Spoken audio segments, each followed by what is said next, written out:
여러분은 혹시 이런 질문을 스스로에게 던져본 적이 있으신가요? 왜 나는 수많은 사람 중에 바로 이 부모님에게서, 이 형제들 사이에서, 그리고 이러한 환경 속에서 태어났을까? 우리의 삶을 이루는 가장 근본적인 관계, 바로 가족이라는 인연은 과연 우연의 산물일까요? 아니면 우리가 기억하지 못하는 깊은 차원의 선택이었을까요? 오늘 우리는 이 심오한 질문에 대한 놀라운 통찰을 남긴 한 남자의 이야기를 통해 삶과 죽음, 그리고 그 너머의 여정을 함께 탐험해보고자 합니다. 만약 오늘의 이야기가 당신의 마음에 깊은 울림을 준다면 이 지혜가 더 많은 분들께 닿을 수 있도록 공유해 주십시오. 당신의 작은 행동이 누군가에게는 삶을 바꿀 깨달음의 선물이 될 수 있습니다. 여러분의 삶에 늘 평화와 은총이 가득하기를 기원하며 이제 시작하겠습니다. 때는 1910년 미국 켄터키의 한 작은 방. 한 남자가 소파에 미동도 없이 누워 있습니다. 그의 호흡은 느리고 규칙적이었고 두 눈은 이 세상에 대해 감겨 있었지만 동시에 또 다른 세상을 향해 활짝 열려 있었습니다. 그의 이름은 에드거 케이시. 훗날 잠자는 예언가라 불리며 우리가 죽음 이후에, 그리고 더 중요하게는 태어나기 이전에 어떤 일이 일어나는지에 대한 이해를 영원히 바꾸어 놓을 인물입니다. 그는 화려한 예언가의 옷을 입지도 긴 수염을 기르지도 않았습니다. 스스로를 구루나 신비주의자라 칭하지도 않았죠. 그는 초등학교 7학년의 학력으로 사진관을 운영하던 평범한 사람이었고 어린 시절부터 그를 괴롭혔던 원인 모를 목 질환을 앓고 있었습니다. 그의 배경 어디에서도 미국 역사상 가장 많은 기록을 남긴 영능력자가 될 것이라는 징후는 찾아볼 수 없었습니다. 하지만 그가 눈을 감고 스스로 유도한 최면 상태, 즉 트랜스 상태에 빠져들었을 때 모든 상식적인 설명을 뛰어넘는 경이로운 일이 벌어졌습니다. 그의 목소리는 완전히 다른 사람처럼 변했습니다. 소박한 켄터키 시골 억양은 정확하고 명료한 학자의 어조로 바뀌었고 그가 사용하는 어휘는 깨어있을 때의 학력 수준을 아득히 뛰어넘었습니다. 마치 저명한 학자가 강의를 하듯 그의 입을 통해 의학, 역사, 그리고 영적인 문제에 대한 지식이 쏟아져 나왔습니다.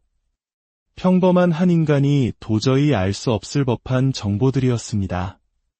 더욱 놀라운 것은 그가 남긴 정보 중 상당수가 수십 년이 흐른 뒤 전문가들에 의해 사실로 검증되거나 고고학적 발견을 통해 확인되었다는 점입니다.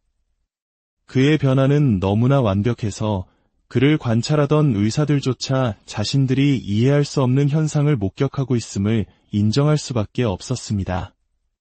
처음에는 그를 사기꾼으로 몰아붙이려 했던 한 의사는 오히려 남은 일생을 그의 기록을 정리하고 연구하는 데 바쳤습니다.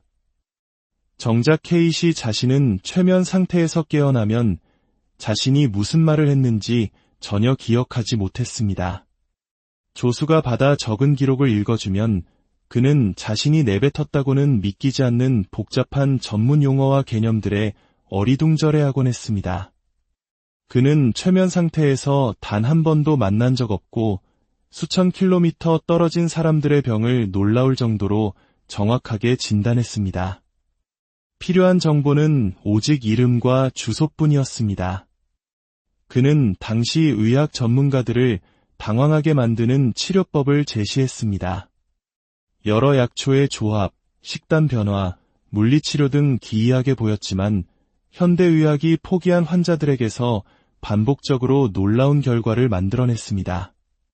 기록에 따르면 전문가들이 수년간 오진했던 한 아이의 희귀한 형태의 뇌전증을 정확히 진단하고 그가 처방한 치료법으로 아이의 상태는 크게 호전되었습니다. 하지만 이러한 의학적 진단을 넘어 케이시는 훨씬 더 심오한 정보에 접근하기 시작했습니다. 그것은 바로 영혼 그 자체의 본질과 영원을 향한 그 여정에 관한 것이었습니다. 그의 능력이 깊어지면서 그는 의식이 육체를 떠난 뒤 어떤 일을 겪게 되는지 놀라울 정도로 상세하게 묘사하기 시작했습니다.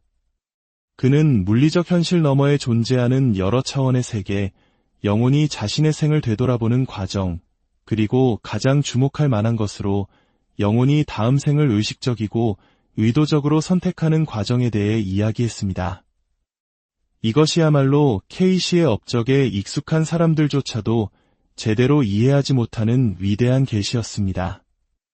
바로 영혼이 자신의 다음 가족을 어떻게 선택하는지에 대한 상세한 설명. 이것은 무작위 배정도 업보에 따른 처벌도 아니었습니다. 오직 영혼의 진화를 위해 봉사하는 심오하고 의도적인 선택의 과정이었던 것입니다. K씨는 영혼들이 육체적 삶의 사이 기간 동안 자신이 배워야 할 교훈이 무엇인지, 해결해야 할 카르마의 패턴이 무엇인지, 그리고 세상에 어떤 기여를 하고 싶은지를 바탕으로 잠재적인 가족 환경을 신중하게 평가한다고 설명했습니다.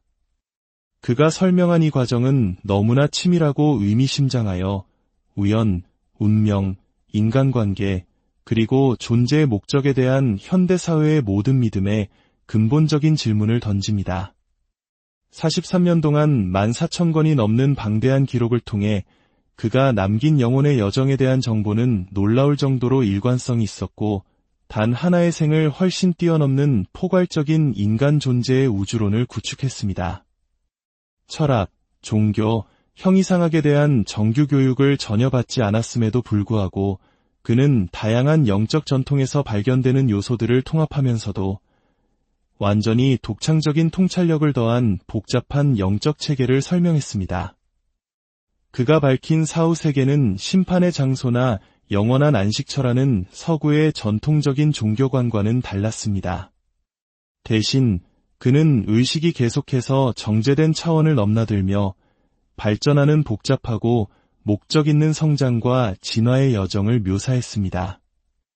영혼들이 환생 사이에 학습 공동체에 모여 자신의 발전을 검토하고 다음 육체적 경험, 특히 자신이 속하게 될 가족 환경에 대해 의식적인 선택을 하는 여정. 이 지식은 현재 버지니아 비치의 연구와 계몽협회에 소중히 보관되어 있으며 소수만이 알고 있지만 우리 모두가 한 번쯤 깊이 생각해 보아야 할 인간 존재에 대한 새로운 관점을 제공합니다. 왜냐하면 그 안에는 인간관계와 삶의 환경을 재해석하는 혁명적인 틀이 담겨 있기 때문입니다. 그것은 더 이상 무작위적인 사고나 신의 처벌이 아니라 더 위대한 의식과 사랑을 향한 영혼의 끊임없는 진화를 위해 신중하게 선택된 여정의 무대라는 것입니다. K씨는 육체가 죽음을 맞이할 때 영혼은 그저 사라지거나 영원한 천국으로 올라가는 것이 아니라고 설명했습니다. 죽음은 끝이 아니라 전환이며 의식이 다른 존재 상태로 넘어가는 문입니다. 그는 종종 이렇게 말했습니다. 당신은 영혼을 가지고 있는 것이 아닙니다. 당신이 바로 영혼입니다. 당신은 육체를 가지고 있을 뿐입니다. 이 구별은 마지막 심장 박동 이후에 일어나는 일을 이해하는데 매우 중요합니다. K씨의 기록에 따르면 죽음의 순간은 어둠이나 두려움이 아니라 오히려 확장되는 자각으로 특징지어집니다. 영혼은 먼저 혹독한 겨울 폭풍 속에서 무거운 외투를 벗어 던지는 것과 같은 깊은 해방감을 경험합니다. 육체적 고통은 즉시 사라지고 몸의 한계는 떨어져 나갑니다. 종종 공중에 떠오르거나 상승하는 느낌을 받으며 많은 영혼들이 완벽하게 명료하면서도 기묘한 초연함으로 자신의 육신과 주변 환경을 내려다본다고 보고합니다. 이것은 상상이나 환각이 아니라 의식이 물리적 제약에서 풀려나면서 새로운 상태에 적응하는 과정입니다. 영혼은 K씨가 아스트랄체라고 부르는 상태로 존재하게 됩니다. 이는 육체와 똑같은 형태를 지닌 미묘한 에너지체이지만 육체의 제약이나 질병으로부터는 완전히 자유롭습니다. 이 아스트랄체는 물질이 아니라 K씨가 영적 물질 또는 영혼의 정수라고 묘사한 더 미세한 실체로 이루어져 있습니다. 고통이나 장애 없이 육체의 흔적을 지니고 있는 것이죠. 이 초기 단계에서 영혼은 종종 물리적 세계 가까이에 머물며 사랑하는 사람들의 슬픔을 지켜보거나 심지어 자신의 장례식에 참석하기도 합니다. 이는 단순히 호기심 때문이 아니라 영혼이 물리적 존재로부터의 전환을 이해하고 받아들이도록 돕는 과정의 일부라고 케이시는 설명합니다. 그 후 영혼은 경계지대라고 불리는 전환의 영역으로 들어갑니다. 이곳은 공간적 장소가 아니라 물리적 세계와 더 높은 영적 영역 사이의 진동 주파수를 가진 의식의 상태입니다. 여기에서 영혼은 먼저 세상을 떠난 다른 영혼들, 특히 강한 정서적 유대를 나누었던 부모, 자녀, 배우자, 심지어 사랑했던 반려동물과 재회할 수 있습니다. 이 재회는 위안을 줄 뿐만 아니라 새로운 존재 상태에 적응하는 오리엔테이션 역할을 합니다. 다음으로 이어지는 것은 심판이 아니라 성찰입니다. 영혼은 케이시가 생애 검토라고 부른 상태에 들어갑니다. 이것은 처벌이 아니라 교육의 과정입니다. 임사체험자들이 보고하는 것처럼 인생이 주마등처럼 스쳐 지나가는 짧은 순간이 아니라 포괄적인 몰입의 경험입니다. 여기서 영혼은 평생 동안 자신이 했던 행동뿐만 아니라 그 행동이 다른 사람들에게 미쳤던 실제적인 감정적 영향을 그대로 체험합니다. 누군가에게 상처를 준 말은 그 상처의 고통으로 느껴지고 베풀었던 친절은 그것이 주었던 위안으로 경험됩니다. 깨어진 약속은 그것이 낳았던 실망감으로 고스란히 느껴집니다. 이 과정은 벌을 주는 신에 의해 감독되는 것이 아니라 영혼 스스로가 더 진화된 안내자 영혼들의 도움을 받아 자신의 경험을 해석하는 과정입니다. 목적은 죄책감이나 보상을 주기 위함이 아니라 완전한 이해를 제공하는 것입니다. 생애 검토 후에는 영혼의 휴식이라 불리는 통합과 치유의 시간이 이어집니다. 특히 힘든 삶을 살았거나 다른 이에게 큰 해를 끼친 영혼들을 위한 자비로운 영적 재활의 시간입니다. 이 통합 기간이 끝나면 영혼은 태양계의 행성들과 상징적으로 조응하는 진동 상태 또는 차원을 통과하는 행성 체류를 경험하기 시작합니다. 이것은 실제 행성으로의 물리적 여행이 아니라 특정 자질과 교훈을 담고 있는 에너지 영역을 통과하는 것입니다. 예를 들어 수성은 지성과 소통을, 금성은 사랑과 관계를, 화성은 행동과 용기의 에너지를 상징합니다. 각 영역은 영혼의 발달과 이해를 위한 특정한 경험을 제공합니다. 이 모든 성찰의 과정은 자의적인 규칙이나 종교적 교리가 아니라 보편적인 의식 성장의 원리에 의해 지배됩니다. 영혼은 자신이 어떻게 성장했거나 정체되었는지, 어디서 사랑했고 어디서 두려워했는지 명확하게 보게 됩니다. 여러 생에 걸쳐 이어진 패턴을 인식하고 숙달한 교훈과 여전히 주의가 필요한 교훈을 깨닫습니다.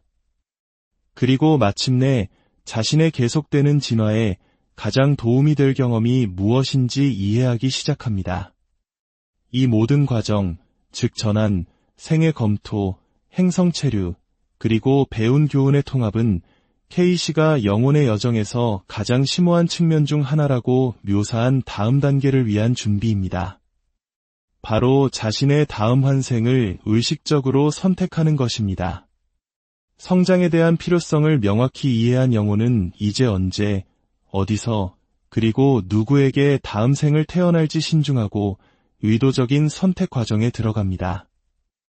이 이해가 바로 다음에 일어날 일, 즉 영혼의 귀환 준비와 다음 가족 환경의 의식적인 선택의 기초가 됩니다. 케이시는 생과 생 사이의 영역에서 영혼이 다음 생을 의도적으로 선택하는 이 심오한 과정을 명확하게 설명했습니다. 이는 무작위 배정이나 신의 명령이 아닙니다. 진화의 여정에서 무엇을 배우고 균형을 맞추고 기여해야 하는지에 따라 영혼 스스로가 내리는 의식적인 선택입니다. 이 선택 과정은 그가 영혼들의 위원회, 또는 기록의 전당이라고 부른 차원에서 일어납니다. 개별 의식이 안내자 영혼들을 만나 아카식 레코드를 검토하는 영적 차원입니다. 아카식 레코드는 물리적인 책이 아니라 모든 시간 속에서 행해진 모든 생각, 말, 행동의 인상이 담겨있는 진동의 장, 즉 우주적 영혼의 도서관과 같습니다.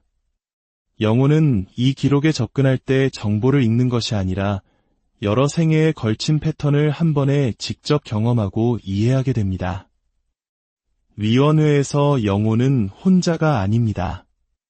K씨가 안내자라고 묘사한 이미 육체적 환생의 교훈을 통달하고 이제 윤회의 고리 속에서 여전히 여정을 계속하는 영혼들의 멘토 역할을 하는 진화된 의식들의 도움을 받습니다. 이들은 영혼의 길을 지시하는 권위적인 존재가 아니라 영혼이 자신의 패턴, 필요, 그리고 잠재적 미래를 이해하도록 돕는 자비로운 조언자들입니다. 이 안내자들의 도움을 받아 영혼은 여러 생에 걸친 자신의 카르마 패턴을 검토합니다. 자신이 숙달한 특성과 여전히 어려움을 겪는 특성을 명확히 봅니다. 아직 치유되지 않은 관계와 이행되지 않은 약속을 인식합니다.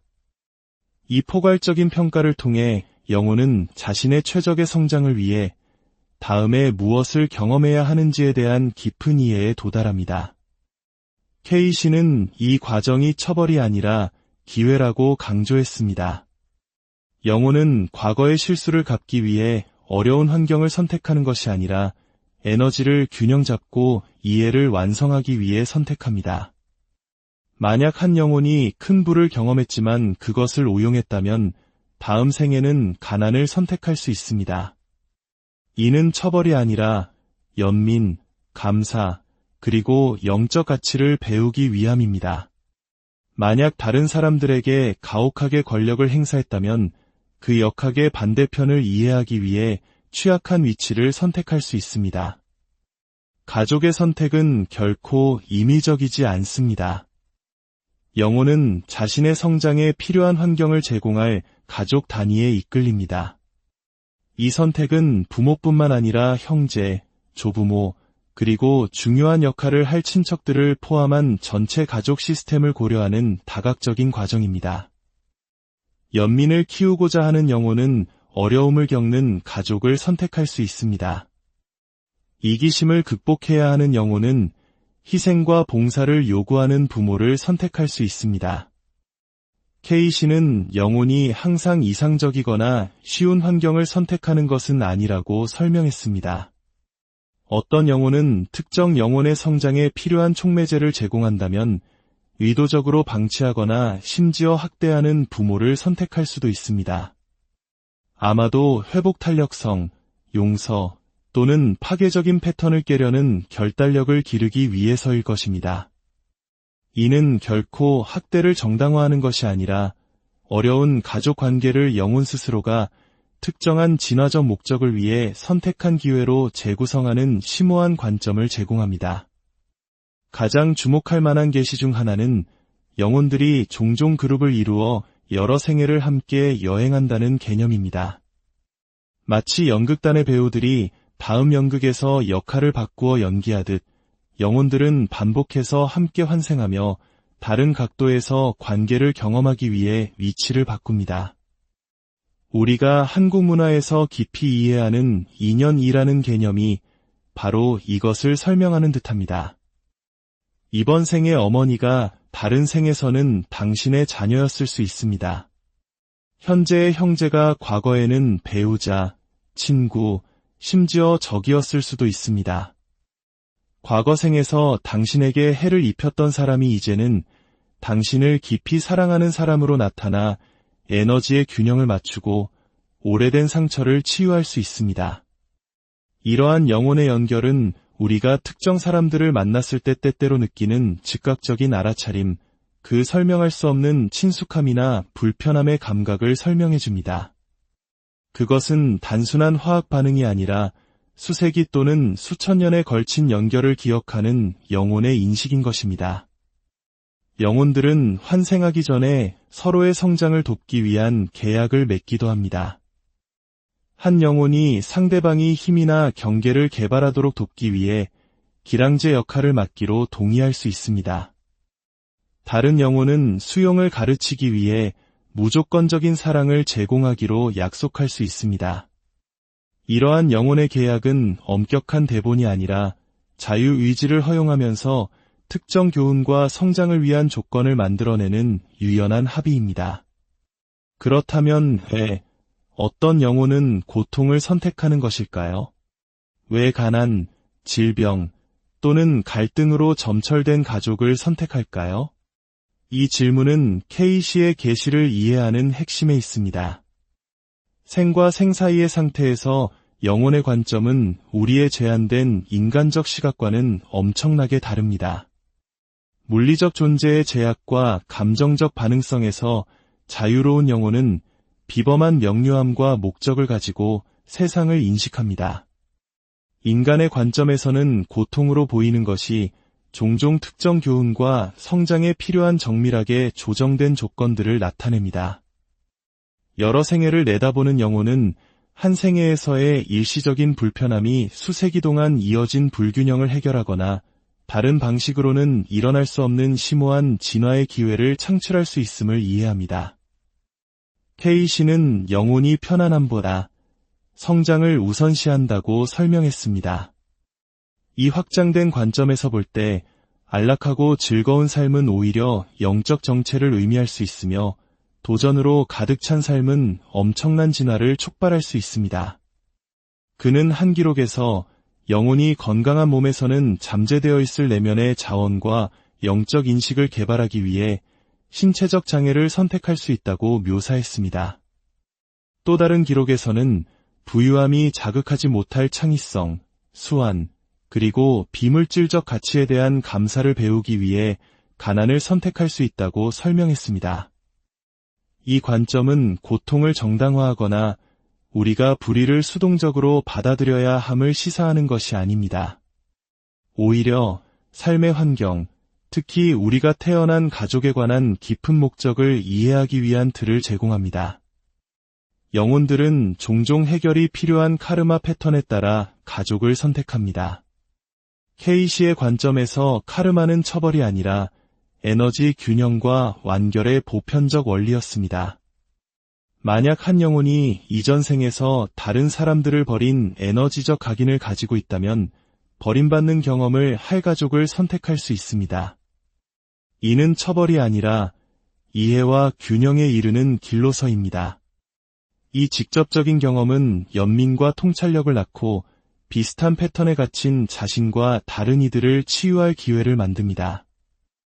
케이시는 이러한 태어나기 전의 선택이 운명론적인 것은 아니라고 강조했습니다. 영혼은 성장을 위한 최적의 기회를 제공할 환경과 관계를 선택하지만 그 매개 변수 안에서 자유의지는 여전히 작동합니다. 가족 환경은 정밀하게 선택될 수 있지만 우리가 그것에 어떻게 반응하는지는 매 순간 우리의 선택에 달려 있습니다. 본질적으로 케이시의 기록은 우리의 제한된 인간적 관점에서 불행으로 보이는 것이 실제로는 한 영혼이 자신의 진화에 필요한 바로 그 환경에 맞서기 위한 용감한 선택을 나타낼 수 있음을 시사합니다. 이것이 어려운 가족 상황의 실제적인 고통을 감소시키지는 않지만 그것을 무작위적인 고통이나 신의 처벌이 아니라 성장, 치유, 그리고 사랑의 발전을 위한 목적 있고 영혼이 선택한 촉매제로 재맥락화하는 심오한 관점을 제공합니다.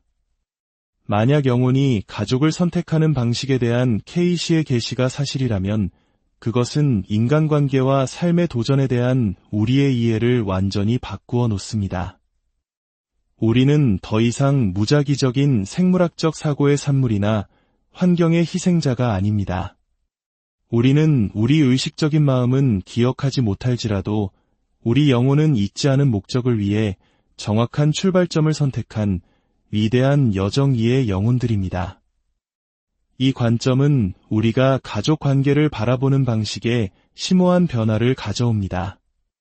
당신에게 도전 과제를 안겨준 부모는 무작위적인 불행이 아니라 당신이 특정 교훈을 위해 선택한 영혼입니다.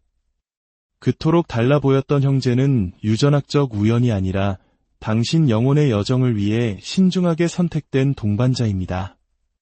가장 어려운 가족 관계조차도 잔인한 운명이 아니라 상호 성장을 추구하는 영혼들 사이의 신성한 합의로 재구성될 수 있습니다. 이 지식은 삶의 도전을 없애주지는 않지만 그것들에 대한 의미 있는 맥락을 제공합니다. 힘든 부모는 스승이 되고 어려웠던 어린 시절은 선택된 교육 과정이 되며 가족의 특성과 경향은 특정 영혼의 발달을 위한 도구가 됩니다. 그 어떤 것도 무작위적이지 않으며 무의미하지 않습니다. 모든 것이 더 위대한 자각과 사랑을 향한 영혼의 여정에서 목적에 기여합니다. 아마도 케이시의 지혜가 주는 가장 강력한 힘은 우리가 가족 환경의 희생자가 아니라 그것의 공동 창조자라는 인식일 것입니다.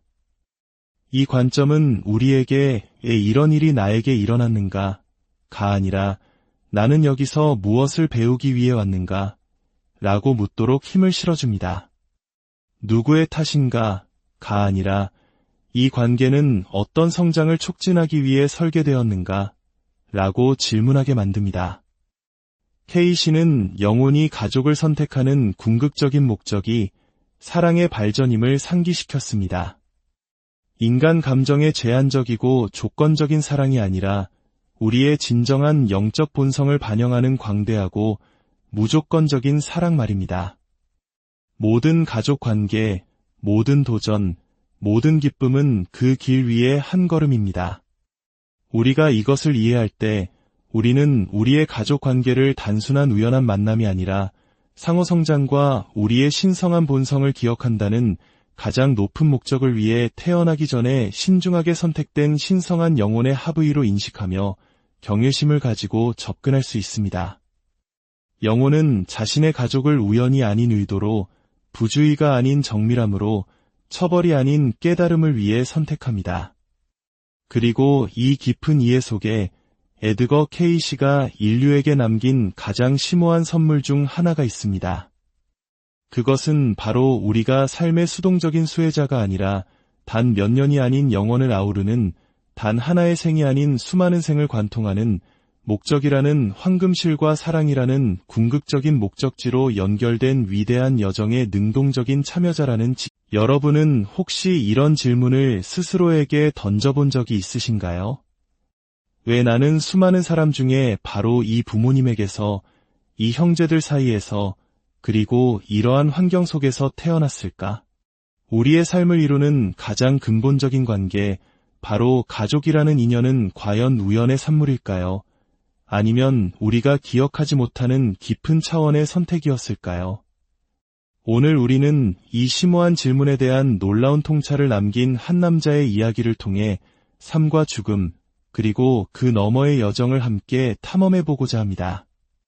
만약 오늘의 이야기가 당신의 마음에 깊은 울림을 준다면 이 지혜가 더 많은 분들께 닿을 수 있도록 공유해 주십시오. 당신의 작은 행동이 누군가에게는 삶을 바꿀 깨달음의 선물이 될 수 있습니다. 여러분의 삶에 늘 평화와 은총이 가득하기를 기원하며 이제 시작하겠습니다. 때는 1910년 미국 켄터키의 한 작은 방. 한 남자가 소파에 미동도 없이 누워 있습니다. 그의 호흡은 느리고 규칙적이었고 두 눈은 이 세상에 대해 감겨 있었지만 동시에 또 다른 세상을 향해 활짝 열려 있었습니다. 그의 이름은 에드거 케이시. 훗날 잠자는 예언가라 불리며 우리가 죽음 이후에, 그리고 더 중요하게는 태어나기 이전에 어떤 일이 일어나는지에 대한 이해를 영원히 바꾸어 놓을 인물입니다. 그는 화려한 예언가의 옷을 입지도 긴 수염을 기르지도 않았습니다. 스스로를 구루나 신비주의자라 칭하지도 않았죠. 그는 초등학교 7학년의 학력으로 사진관을 운영하던 평범한 사람이었고 어린 시절부터 그를 괴롭혔던 원인 모를 목 질환을 앓고 있었습니다. 그의 배경 어디에서도 미국 역사상 가장 많은 기록을 남긴 영능력자가 될 것이라는 징후는 찾아볼 수 없었습니다. 하지만 그가 눈을 감고 스스로 유도한 최면 상태, 즉 트랜스 상태에 빠져들었을 때 모든 상식적인 설명을 뛰어넘는 경이로운 일이 벌어졌습니다. 그의 목소리는 완전히 다른 사람처럼 변했습니다. 소박한 켄터키 시골 억양은 정확하고 명료한 학자의 어조로 바뀌었고 그가 사용하는 어휘는 깨어있을 때의 학력 수준을 아득히 뛰어넘었습니다. 마치 저명한 학자가 강의를 하듯 그의 입을 통해 의학, 역사, 그리고 영적인 문제에 대한 지식이 쏟아져 나왔습니다. 평범한 한 인간이 도저히 알 수 없을 법한 정보들이었습니다. 더욱 놀라운 것은 그가 남긴 정보 중 상당수가 수십 년이 흐른 뒤 전문가들에 의해 사실로 검증되거나 고고학적 발견을 통해 확인되었다는 점입니다. 그의 변화는 너무나 완벽해서 그를 관찰하던 의사들조차 자신들이 이해할 수 없는 현상을 목격하고 있음을 인정할 수밖에 없었습니다. 처음에는 그를 사기꾼으로 몰아붙이려 했던 한 의사는 오히려 남은 일생을 그의 기록을 정리하고 연구하는 데 바쳤습니다. 정작 케이시 자신은 최면 상태에서 깨어나면 자신이 무슨 말을 했는지 전혀 기억하지 못했습니다. 조수가 받아 적은 기록을 읽어주면 그는 자신이 내뱉었다고는 믿기지 않는 복잡한 전문 용어와 개념들에 어리둥절해하곤 했습니다. 그는 최면 상태에서 단 한 번도 만난 적 없고 수천 킬로미터 떨어진 사람들의 병을 놀라울 정도로 정확하게 진단했습니다. 필요한 정보는 오직 이름과 주소뿐이었습니다. 그는 당시 의학 전문가들을 당황하게 만드는 치료법을 제시했습니다. 여러 약초의 조합, 식단 변화, 물리치료 등 기이하게 보였지만 현대의학이 포기한 환자들에게서 반복적으로 놀라운 결과를 만들어냈습니다. 기록에 따르면 전문가들이 수년간 오진했던 한 아이의 희귀한 형태의 뇌전증을 정확히 진단하고 그가 처방한 치료법으로 아이의 상태는 크게 호전되었습니다. 하지만 이러한 의학적 진단을 넘어 케이시는 훨씬 더 심오한 정보에 접근하기 시작했습니다. 그것은 바로 영혼 그 자체의 본질과 영혼을 향한 그 여정에 관한 것이었습니다. 그의 능력이 깊어지면서 그는 의식이 육체를 떠난 뒤 어떤 일을 겪게 되는지 놀라울 정도로 상세하게 묘사하기 시작했습니다. 그는 물리적 현실 너머에 존재하는 여러 차원의 세계, 영혼이 자신의 생을 되돌아보는 과정, 그리고 가장 주목할 만한 것으로 영혼이 다음 생을 의식적이고 의도적으로 선택하는 과정에 대해 이야기했습니다. 이것이야말로 케이시의 업적에 익숙한 사람들조차도 제대로 이해하지 못하는 위대한 계시였습니다. 바로 영혼이 자신의 다음 가족을 어떻게 선택하는지에 대한 상세한 설명. 이것은 무작위 배정도 업보에 따른 처벌도 아니었습니다. 오직 영혼의 진화를 위해 봉사하는 심오하고 의도적인 선택의 과정이었던 것입니다. 케이시는 영혼들이 육체적 삶의 사이 기간 동안 자신이 배워야 할 교훈이 무엇인지, 해결해야 할 카르마의 패턴이 무엇인지, 그리고 세상에 어떤 기여를 하고 싶은지를 바탕으로 잠재적인 가족 환경을 신중하게 평가한다고 설명했습니다. 그가 설명한 이 과정은 너무나 치밀하고 의미심장하여 우연, 운명, 인간관계, 그리고 존재의 목적에 대한 현대사회의 모든 믿음에 근본적인 질문을 던집니다. 43년 동안 14,000권이 넘는 방대한 기록을 통해 그가 남긴 영혼의 여정에 대한 정보는 놀라울 정도로 일관성이 있었고 단 하나의 생을 훨씬 뛰어넘는 포괄적인 인간 존재의 우주론을 구축했습니다. 철학, 종교, 형이상학에 대한 정규 교육을 전혀 받지 않았음에도 불구하고 그는 다양한 영적 전통에서 발견되는 요소들을 통합하면서도 완전히 독창적인 통찰력을 더한 복잡한 영적 체계를 설명했습니다. 그가 밝힌 사후 세계는 심판의 장소나 영원한 안식처라는 서구의 전통적인 종교관과는 달랐습니다. 대신 그는 의식이 계속해서 정제된 차원을 넘나들며 발전하는 복잡하고 목적 있는 성장과 진화의 여정을 묘사했습니다. 영혼들이 환생 사이에 학습 공동체에 모여 자신의 발전을 검토하고 다음 육체적 경험, 특히 자신이 속하게 될 가족 환경에 대해 의식적인 선택을 하는 여정. 이 지식은 현재 버지니아 비치의 연구와 계몽협회에 소중히 보관되어 있으며 소수만이 알고 있지만 우리 모두가 한 번쯤 깊이 생각해 보아야 할 인간 존재에 대한 새로운 관점을 제공합니다. 왜냐하면 그 안에는 인간관계와 삶의 환경을 재해석하는 혁명적인 틀이 담겨 있기 때문입니다. 그것은 더 이상 무작위적인 사고나 신의 처벌이 아니라 더 위대한 의식과 사랑을 향한 영혼의 끊임없는 진화를 위해 신중하게 선택된 여정의 무대라는 것입니다. K씨는 육체가 죽음을 맞이할 때 영혼은 그저 사라지거나 영원한 천국으로 올라가는 것이 아니라고 설명했습니다. 죽음은 끝이 아니라 전환이며 의식이 다른 존재 상태로 넘어가는 문입니다. 그는 종종 이렇게 말했습니다. 당신은 영혼을 가지고 있는 것이 아닙니다. 당신이 바로 영혼입니다.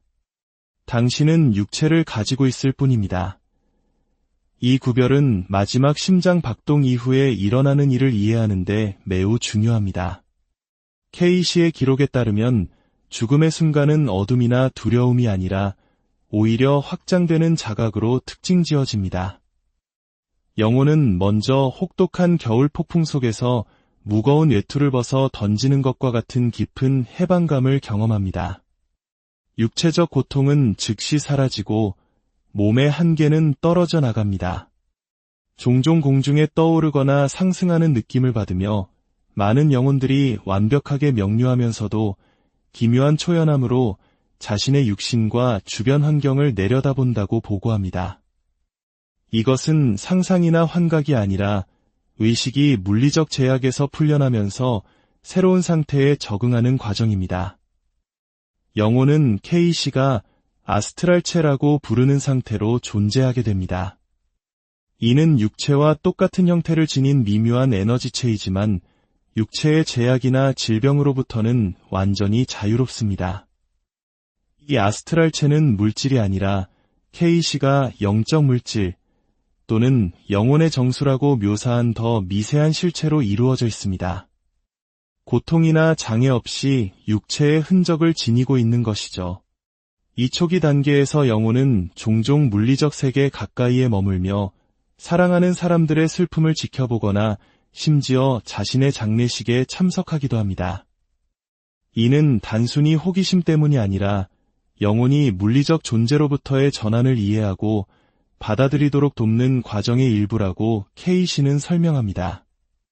그 후 영혼은 경계지대라고 불리는 전환의 영역으로 들어갑니다. 이곳은 공간적 장소가 아니라 물리적 세계와 더 높은 영적 영역 사이의 진동 주파수를 가진 의식의 상태입니다.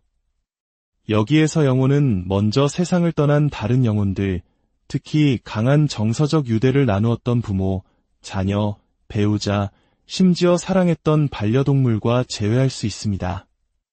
이 재회는 위안을 줄 뿐만 아니라 새로운 존재 상태에 적응하는 오리엔테이션 역할을 합니다. 다음으로 이어지는 것은 심판이 아니라 성찰입니다. 영혼은 K씨가 생애 검토라고 부른 상태에 들어갑니다. 이것은 처벌이 아니라 교육의 과정입니다. 임사체험자들이 보고하는 것처럼 인생이 주마등처럼 스쳐 지나가는 짧은 순간이 아니라 포괄적인 몰입의 경험입니다. 여기서 영혼은 평생 동안 자신이 했던 행동뿐만 아니라 그 행동이 다른 사람들에게 미쳤던 실제적인 감정적 영향을 그대로 체험합니다. 누군가에게 상처를 준 말은 그 상처의 고통으로 느껴지고 베풀었던 친절은 그것이 주었던 위안으로 경험됩니다. 깨어진 약속은 그것이 낳았던 실망감으로 고스란히 느껴집니다.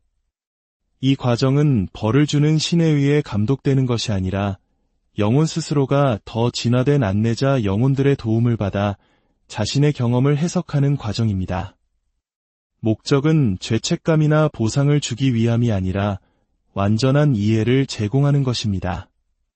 생애 검토 후에는 영혼의 휴식이라 불리는 통합과 치유의 시간이 이어집니다.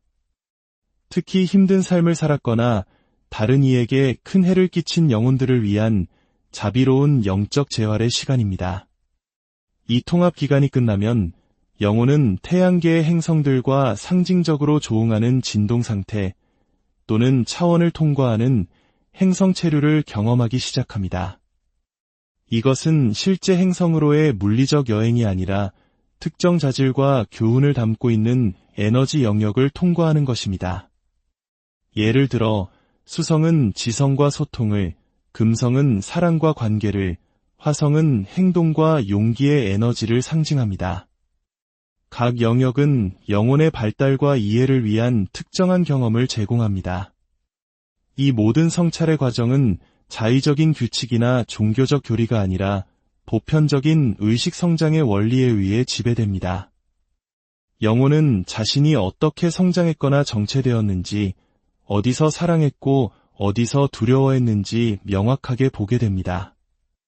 여러 생에 걸쳐 이어진 패턴을 인식하고 숙달한 교훈과 여전히 주의가 필요한 교훈을 깨닫습니다. 그리고 마침내 자신의 계속되는 진화에 가장 도움이 될 경험이 무엇인지 이해하기 시작합니다. 이 모든 과정, 즉 전환, 생애 검토, 행성 체류, 그리고 배운 교훈의 통합은 K씨가 영혼의 여정에서 가장 심오한 측면 중 하나라고 묘사한 다음 단계를 위한 준비입니다. 바로 자신의 다음 환생을 의식적으로 선택하는 것입니다. 성장에 대한 필요성을 명확히 이해한 영혼은 이제 언제, 어디서, 그리고 누구에게 다음 생을 태어날지 신중하고 의도적인 선택 과정에 들어갑니다. 이 이해가 바로 다음에 일어날 일, 즉 영혼의 귀환 준비와 다음 가족 환경의 의식적인 선택의 기초가 됩니다. K씨는 생과 생 사이의 영역에서 영혼이 다음 생을 의도적으로 선택하는 이 심오한 과정을 명확하게 설명했습니다. 이는 무작위 배정이나 신의 명령이 아닙니다.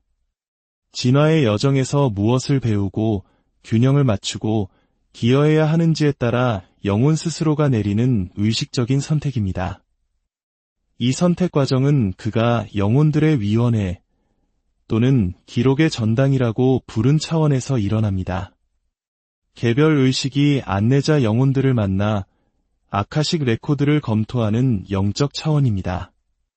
아카식 레코드는 물리적인 책이 아니라 모든 시간 속에서 행해진 모든 생각, 말, 행동의 인상이 담겨있는 진동의 장, 즉 우주적 영혼의 도서관과 같습니다.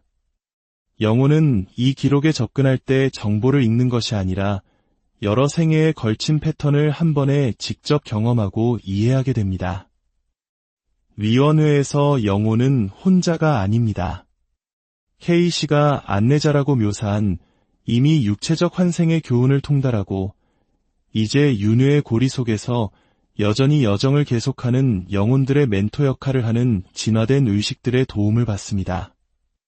이들은 영혼의 길을 지시하는 권위적인 존재가 아니라 영혼이 자신의 패턴, 필요, 그리고 잠재적 미래를 이해하도록 돕는 자비로운 조언자들입니다. 이 안내자들의 도움을 받아 영혼은 여러 생에 걸친 자신의 카르마 패턴을 검토합니다. 자신이 숙달한 특성과 여전히 어려움을 겪는 특성을 명확히 봅니다. 아직 치유되지 않은 관계와 이행되지 않은 약속을 인식합니다. 이 포괄적인 평가를 통해 영혼은 자신의 최적의 성장을 위해 다음에 무엇을 경험해야 하는지에 대한 깊은 이해에 도달합니다. K씨는 이 과정이 처벌이 아니라 기회라고 강조했습니다. 영혼은 과거의 실수를 갚기 위해 어려운 환경을 선택하는 것이 아니라 에너지를 균형 잡고 이해를 완성하기 위해 선택합니다. 만약 한 영혼이 큰 부를 경험했지만 그것을 오용했다면 다음 생에는 가난을 선택할 수 있습니다. 이는 처벌이 아니라 연민, 감사, 그리고 영적 가치를 배우기 위함입니다. 만약 다른 사람들에게 가혹하게 권력을 행사했다면 그 역학의 반대편을 이해하기 위해 취약한 위치를 선택할 수 있습니다. 가족의 선택은 결코 임의적이지 않습니다. 영혼은 자신의 성장에 필요한 환경을 제공할 가족 단위에 이끌립니다. 이 선택은 부모뿐만 아니라 형제, 조부모, 그리고 중요한 역할을 할 친척들을 포함한 전체 가족 시스템을 고려하는 다각적인 과정입니다. 연민을 키우고자 하는 영혼은 어려움을 겪는 가족을 선택할 수 있습니다. 이기심을 극복해야 하는 영혼은 희생과 봉사를 요구하는 부모를 선택할 수 있습니다. K씨는 영혼이 항상 이상적이거나 쉬운 환경을 선택하는 것은 아니라고 설명했습니다. 어떤 영혼은 특정 영혼의 성장에 필요한 촉매제를 제공한다면 의도적으로 방치하거나 심지어 학대하는 부모를 선택할 수도 있습니다. 아마도 회복 탄력성, 용서 또는 파괴적인 패턴을 깨려는 결단력을 기르기 위해서일 것입니다. 이는 결코 학대를 정당화하는 것이 아니라 어려운 가족 관계를 영혼 스스로가 특정한 진화적 목적을 위해 선택한 기회로 재구성하는 심오한 관점을 제공합니다. 가장 주목할 만한 계시 중 하나는 영혼들이 종종 그룹을 이루어 여러 생애를 함께 여행한다는 개념입니다. 마치 연극단의 배우들이 다음 연극에서 역할을 바꾸어 연기하듯 영혼들은 반복해서 함께 환생하며 다른 각도에서 관계를 경험하기 위해 위치를 바꿉니다. 우리가 한국 문화에서 깊이 이해하는 인연이라는 개념이 바로 이것을 설명하는 듯합니다. 이번 생의 어머니가 다른 생에서는 당신의 자녀였을 수 있습니다. 현재의 형제가 과거에는 배우자, 친구, 심지어 적이었을 수도 있습니다. 과거 생에서 당신에게 해를 입혔던 사람이 이제는 당신을 깊이 사랑하는 사람으로 나타나 에너지의 균형을 맞추고 오래된 상처를 치유할 수 있습니다. 이러한 영혼의 연결은 우리가 특정 사람들을 만났을 때 때때로 느끼는 즉각적인 알아차림, 그 설명할 수 없는 친숙함이나 불편함의 감각을 설명해 줍니다. 그것은 단순한 화학 반응이 아니라 수세기 또는 수천 년에 걸친 연결을 기억하는 영혼의 인식인 것입니다. 영혼들은 환생하기 전에 서로의 성장을 돕기 위한 계약을 맺기도 합니다. 한 영혼이 상대방이 힘이나 경계를 개발하도록 돕기 위해 기량제 역할을 맡기로 동의할 수 있습니다. 다른 영혼은 수용을 가르치기 위해 무조건적인 사랑을 제공하기로 약속할 수 있습니다. 이러한 영혼의 계약은 엄격한 대본이 아니라 자유의지를 허용하면서 특정 교훈과 성장을 위한 조건을 만들어내는 유연한 합의입니다. 그렇다면 왜 어떤 영혼은 고통을 선택하는 것일까요? 왜 가난, 질병 또는 갈등으로 점철된 가족을 선택할까요? 이 질문은 K씨의 계시를 이해하는 핵심에 있습니다. 생과 생 사이의 상태에서 영혼의 관점은 우리의 제한된 인간적 시각과는 엄청나게 다릅니다. 물리적 존재의 제약과 감정적 반응성에서 자유로운 영혼은 비범한 명료함과 목적을 가지고 세상을 인식합니다. 인간의 관점에서는 고통으로 보이는 것이 종종 특정 교훈과 성장에 필요한 정밀하게 조정된 조건들을 나타냅니다. 여러 생애를 내다보는 영혼은 한 생애에서의 일시적인 불편함이 수세기 동안 이어진 불균형을 해결하거나 다른 방식으로는 일어날 수 없는 심오한 진화의 기회를 창출할 수 있음을 이해합니다. K씨는 영혼이 편안함보다 성장을 우선시한다고 설명했습니다. 이 확장된 관점에서 볼 때 안락하고 즐거운 삶은 오히려 영적 정체를 의미할 수 있으며 도전으로 가득 찬 삶은 엄청난 진화를 촉발할 수 있습니다. 그는 한 기록에서 영혼이 건강한 몸에서는 잠재되어 있을 내면의 자원과 영적 인식을 개발하기 위해 신체적 장애를 선택할 수 있다고 묘사했습니다. 또 다른 기록에서는 부유함이 자극하지 못할 창의성, 수완, 그리고 비물질적 가치에 대한 감사를 배우기 위해 가난을 선택할 수 있다고 설명했습니다. 이 관점은 고통을 정당화하거나 우리가 불의를 수동적으로 받아들여야 함을 시사하는 것이 아닙니다. 오히려 삶의 환경, 특히 우리가 태어난 가족에 관한 깊은 목적을 이해하기 위한 틀을 제공합니다. 영혼들은 종종 해결이 필요한 카르마 패턴에 따라 가족을 선택합니다. 케이시의 관점에서 카르마는 처벌이 아니라 에너지 균형과 완결의 보편적 원리였습니다. 만약 한 영혼이 이전 생에서 다른 사람들을 버린 에너지적 각인을 가지고 있다면 버림받는 경험을 할 가족을 선택할 수 있습니다. 이는 처벌이 아니라 이해와 균형에 이르는 길로서입니다. 이 직접적인 경험은 연민과 통찰력을 낳고 비슷한 패턴에 갇힌 자신과 다른 이들을 치유할 기회를 만듭니다. 케이시는 이러한 태어나기 전의 선택이 운명론적인 것은 아니라고 강조했습니다. 영혼은 성장을 위한 최적의 기회를 제공할 환경과 관계를 선택하지만 그 매개 변수 안에서 자유의지는 여전히 작동합니다. 가족 환경은 정밀하게 선택될 수 있지만 우리가 그것에 어떻게 반응하는지는 매 순간 우리의 선택에 달려 있습니다. 본질적으로 케이시의 기록은 우리의 제한된 인간적 관점에서 불행으로 보이는 것이 실제로는 한 영혼이 자신의 진화에 필요한 바로 그 환경에 맞서기 위한 용감한 선택을 나타낼 수 있음을 시사합니다. 이것이 어려운 가족 상황의 실제적인 고통을 감소시키지는 않지만 그것을 무작위적인 고통이나 신의 처벌이 아니라 성장, 치유, 그리고 사랑의 발전을 위한 목적 있고 영혼이 선택한 촉매제로 재맥락화하는 심오한 관점을 제공합니다.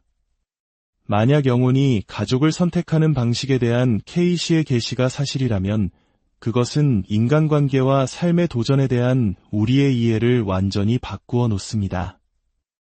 우리는 더 이상 무작위적인 생물학적 사고의 산물이나 환경의 희생자가 아닙니다. 우리는 우리 의식적인 마음은 기억하지 못할지라도 우리 영혼은 잊지 않은 목적을 위해 정확한 출발점을 선택한 위대한 여정이의 영혼들입니다. 이 관점은 우리가 가족 관계를 바라보는 방식에 심오한 변화를 가져옵니다.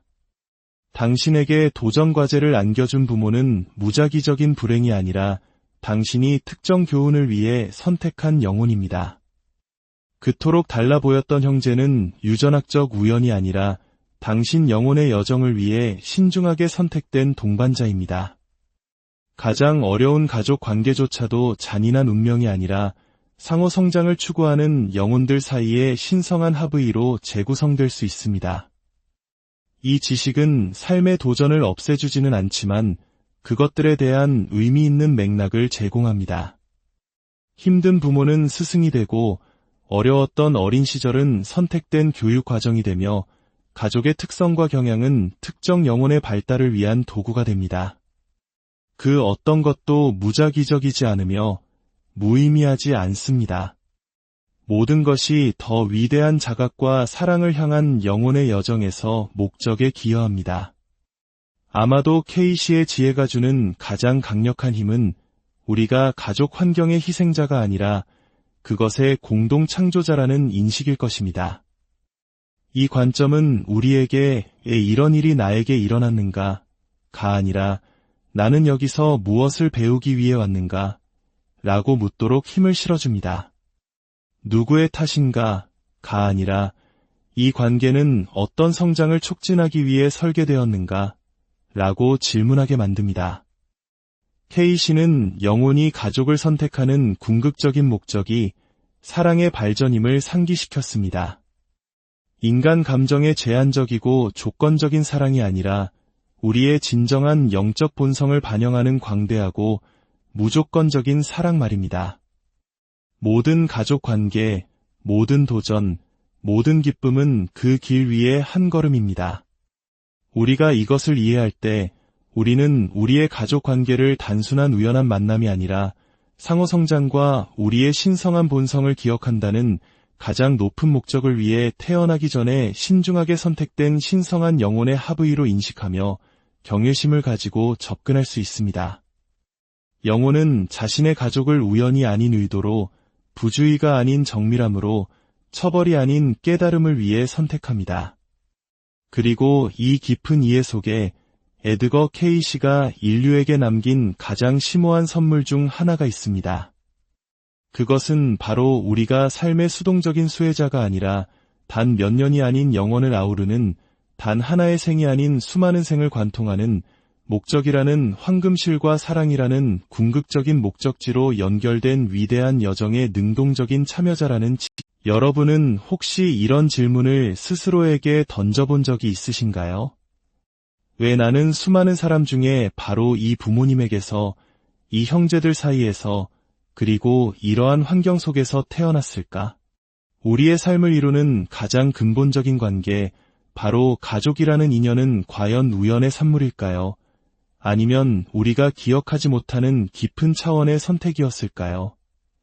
오늘 우리는 이 심오한 질문에 대한 놀라운 통찰을 남긴 한 남자의 이야기를 통해 삶과 죽음, 그리고 그 너머의 여정을 함께 탐험해보고자 합니다.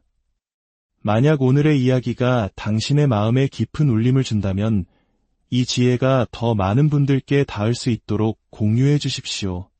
당신의 작은 행동이 누군가에게는 삶을 바꿀 깨달음의 선물이 될 수 있습니다. 여러분의 삶에 늘 평화와 은총이 가득하기를 기원하며 이제 시작하겠습니다. 때는 1910년 미국 켄터키의 한 작은 방.